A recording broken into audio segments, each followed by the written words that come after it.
नमस्कार दोस्तों, आज की वीडियो में आपका स्वागत है। और आज अपन एक जीके का महत्वपूर्ण टॉपिक है वो लेकर के आए हैं और उसका नाम है वायुमंडल की परतें। क्या नाम है? वायुमंडल की परतें। तो जो पृथ्वी है, क्या है? पृथ्वी है। इस पृथ्वी के चारों ओर वायु का एक आवरण पाया जाता है जिसको अपन वायुमंडल कहते हैं। और ये पृथ्वी की सतह से लेकर के और अंतरिक्ष में जाकर के ये समाप्त हो जाता है।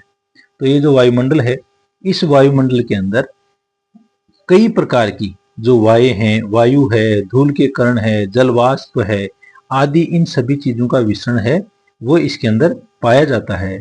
और जो इसमें उपलब्ध जो वायु है उसके अंदर सबसे ज्यादा मात्रा में यानी लगभग 78% नाइट्रोजन गैस पाई जाती है। 78% क्या पाई जाती है? नाइट्रोजन गैस पाई जाती है। और लगभग 21% है वो ऑक्सीजन गैस पाई जाती है इसके अंदर। और 0.03% है ये कार्बन डाइऑक्साइड या CO2 पाई जाती है। और लगभग 1% से भी कम है ये आर्गन पाई जाती है। और इसके अलावा अन्य गैसें हैं वो इस वायुमंडल के अंदर पाई जाती हैं। वायुमंडल है वो पृथ्वी के ऊपर जो जीवन है तो सभी प्राणियों को है ऑक्सीजन देने का काम है ये करता है। और इसके अलावा जिससे कि पृथ्वी के ऊपर जीवन संभव हो पाया है। वायुमंडल के अंदर जो गैसें पाई जाती हैं उन गैसों को अपन देख नहीं सकते, लेकिन जब ये बहती हैं तो हमारे शरीर के ऊपर अपन इसको महसूस करते हैं। वायुमंडल के अंदर वायुमंडल का जो विस्तार है उस विस्तार को देखते हुए इसकी अलग अलग परतें, इसमें जो वायु का घनत्व है और इसमें होने वाले क्रियाकलाप हैं उनके आधार पर वायुमंडल को कई परतों में विभाजित किया गया है। तो जो पृथ्वी है, पृथ्वी से पहली जो निचली परत आती है जिसके अंदर मौसमी घटनाएं होती हैं, बिजली का गर्जना होता है और बरसात आती है। ठीक है, बिजली का कड़कना, बरसात का आना, ये सारी चीजें इसके अंदर होती है। और इस परत को अपन क्षोभ मंडल कहते हैं। इसको क्या कहते हैं अपन? क्षोभ मंडल, या फिर इसको संवहन मंडल भी कहते हैं। इसको अपन संवहन मंडल भी कहते हैं या इसको अपन ट्रोपोस्फीयर कहते हैं। यह इसका क्या नाम है? ट्रोपोस्फीयर है, ये इसका नाम है। इसके अंदर ये जो वायुमंडल की परत है इसका विस्तार है वो पृथ्वी की सतह से लेकर के भूमध्य रेखा पर लगभग 18 किलोमीटर, कितना है? 18 किलोमीटर है। और ध्रुवों के ऊपर जाकर के ये इसकी ऊंचाई कम हो जाती है और वो लगभग 8 किलोमीटर होती है। फिर जो दूसरी जो परत आती है उस परत को अपन बोलते हैं समताप मंडल।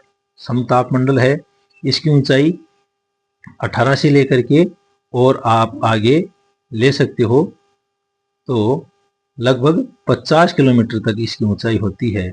समताप मंडल जैसा इसमें दिया गया है कि इसके अंदर जो तापमान है वो भी समान रहता है।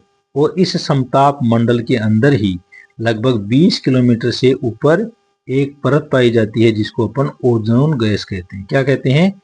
Ozone gas. तो ओजोन गैस की एक परत पाई जाती है और ये सूर्य से आने वाली जो हानिकारक किरणें हैं उन हानिकारक किरणों से पृथ्वी को बचाती हैं। आगे समताप मंडल के बाद में आता है मध्य मंडल। कौन सा आता है? मध्य मंडल। और इसकी ऊंचाई 85 किलोमीटर तक होती है। कितनी किलोमीटर तक होती है? 85 किलोमीटर तक होती है। और मध्य मंडल है, इसके ऊपर है वो आता है आयन मंडल। क्या आता है? आयन मंडल या आयनोस्फीयर है, ये आता है। और आयन मंडल के बाद में बाह्य मंडल आता है। क्या आता है? बाह्य मंडल आता है। और उसके बाद में अंतरिक्ष आ जाता है। तो दोस्तों, ये इस टॉपिक के बारे में कुछ सामान्य चीजें हैं वो मैंने आपको बताई हैं। अब इसको अपन डिटेल अध्ययन करने से पहले कुछ क्वेश्चन हैं वो प्रैक्टिस के लिए मैं आपको बता रहा हूँ। और यदि ये क्वेश्चन आपको आते हैं तो आप कमेंट सेक्शन में वो जो क्वेश्चन है वो क्वेश्चन नंबर और इसका आंसर है वो आपको देना है। तो अब आगे चलते हैं अपन। पहला क्वेश्चन है, ओजोन परत वायुमंडल की निम्नलिखित में से किस परत में पाई जाती है? तो ये आपको इसका आंसर इसमें देना है। तो आप इसका कमेंट सेक्शन में क्वेश्चन नंबर और उसके आगे आंसर दे दोगे। अगला क्वेश्चन है, वायुमंडल की निम्नलिखित परतों में से किसका अर्थ मिश्रण का क्षेत्र होता है? तो ये इसका आंसर। फिर तीसरा देखो, सौरमंडल में औसत ऊंचाई कितनी होती है? फिर अगला क्वेश्चन है, समताप मंडल के संबंध में निम्नलिखित में से कौन सा कथन सही नहीं है? आगे देखो, अंतरिक्ष से प्रवेश करने पर उल्कापिंड वायुमंडल की किस परत में जल जाते हैं? अगला क्वेश्चन है, वायुमंडल में कितने प्रतिशत ऑक्सीजन मौजूद है? अगला क्वेश्चन है, वातावरण की कौन सी परत रेडियो तरंगों को परावर्तित करती है? फिर नेक्स्ट क्वेश्चन है, वायुमंडल में मुख्यतः कितनी परतें होती हैं? नेक्स्ट क्वेश्चन देखो, वायुमंडल की परतें 5 परतें कौन सी हैं? तो ये आ गया। फिर अगला क्वेश्चन है, वायुमंडल की ऊपरी परत के अध्ययन को क्या कहते हैं? नेक्स्ट ले आप, वायुमंडल के निचली परत के अध्ययन को क्या कहते हैं? फिर नेक्स्ट ले आप, वायुमंडल में मुख्यतः कौन सी गैस पाई जाती है? फिर आगे देखो, कितनी ऊंचाई पर जाने से 1 डिग्री सेल्सियस तापमान कम हो जाता है? और अगला क्वेश्चन है, 1 किलोमीटर की ऊंचाई पर जाने से कितनी डिग्री की कमी आती है? नेक्स्ट क्वेश्चन है, वायुमंडल में ऑक्सीजन कितने प्रतिशत पाया जाता है? और आज की अपनी इस क्विज का अंतिम क्वेश्चन है, वायुमंडल की सबसे निचली परत कौन सी होती है? तो दोस्तों, कमेंट सेक्शन में जिन जिन क्वेश्चन के आंसर आपको आते हैं तो उनके आंसर आपको कमेंट सेक्शन में देने हैं। Thank you.